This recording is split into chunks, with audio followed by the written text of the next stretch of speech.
मान लीजिए आप अपने गर्लफ्रेंड के साथ कहीं ट्रिप पर जाने वाले हैं, तो आप पूरा लिस्ट बनाएंगे कि कहाँ रहना है, किस होटल में खाना है इत्यादि। तो आपको पता चलेगा कि आपका बजट कितना है और कितना पैसा खर्च कर सकते हो। तब आपको जोर से झटका लगेगा कि जब जेब में पैसा ना हो तो बड़ा सपना नहीं देखा जाता है। तो 1 फरवरी को देश के लिए बहुत ही महत्वपूर्ण दिन होता है, क्योंकि इस दिन सरकार के द्वारा देश का बजट डिसाइड किया जाता है। तो क्या आपको पता है सरकार का इनकम कैसे होता है? सरकार कहाँ पैसों की खर्चा करती है?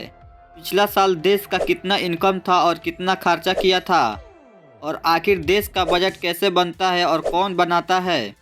तो ये सब का आंसर इस वीडियो में मिलने वाला है। तो सबसे पहले आपको पता होना चाहिए कि बजट क्या होता है। तो सिंपल और शॉर्ट में बताऊँ तो हर गवर्नमेंट के फाइनेंस मिनिस्टर को एक रिटन अकाउंट प्रेजेंट करना जरूरी है, जिसमें ये मेंशन हो कि देश का कितना इनकम होगा और कितना खर्चा होगा, सरकार के पास कितना एसेट्स है और इन एसेट्स को बाई करने के लिए कितना लोन ले रखा है। तो इस चीज को ही बजट कहा जाता है। अब बजट 3 टाइप्स के होते हैं।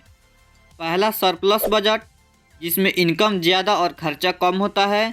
दूसरा बैलेंस बजट, जिसमें इनकम और खर्चा बैलेंस रहता है।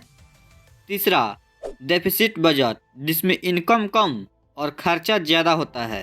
अब डेफिसिट बजट में सरकार चलाना तो बहुत ही मुश्किल हो जाता है, क्योंकि देश का इनकम से ज़्यादा देश का खर्चा होने लगता है। क्या आपको पता है इंडिया किस टाइप के बजट में आता है?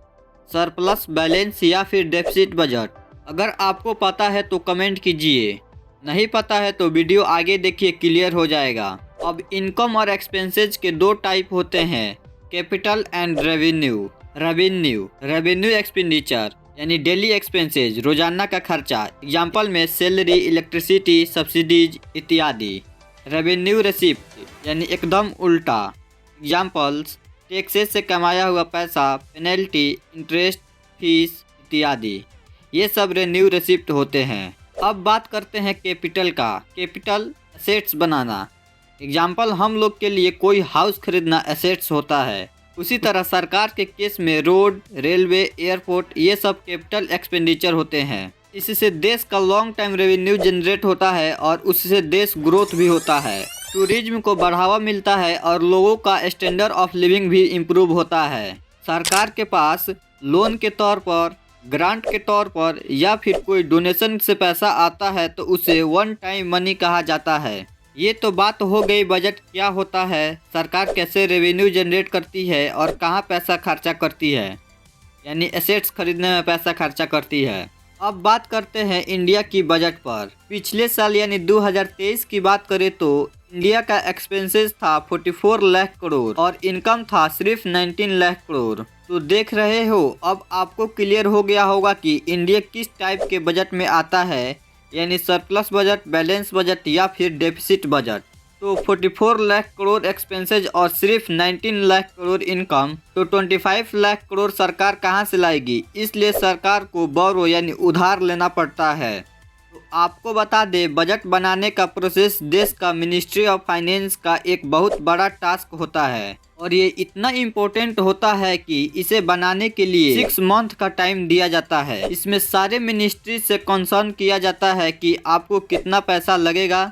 इसमें इंडस्ट्रीज, एक्सपोर्ट कंपनी, आम जनता से भी कंसर्न किया जाता है और उन्हें एक डॉक्यूमेंट में सबमिट करना होता है। उस डॉक्यूमेंट को डिमांड फॉर ग्रांट्स कहते हैं और किस सेक्टर में कितना पैसा मिलना चाहिए ये सारे इस डॉक्यूमेंट फॉर ग्रांट्स में मेंशन किया जाता है। और उसके बाद पीएमओ और फाइनेंस मिनिस्टर बजट की फाइनलाइज करते हैं। तो ऐसे बनती है देश की बजट। तो अगर आपको वीडियो अच्छा लगे तो लाइक करके शेयर कर दीजिए, और अगर आपको ये इन्फॉर्मेशन चाहिए यानी 2024 के बजट में क्या सरकार के द्वारा मेजर अनाउंसमेंट किया गया है तो कमेंट कीजिए। तो मिलते हैं अगले वीडियो में, तब तक के लिए बाय बाय, टेक केयर।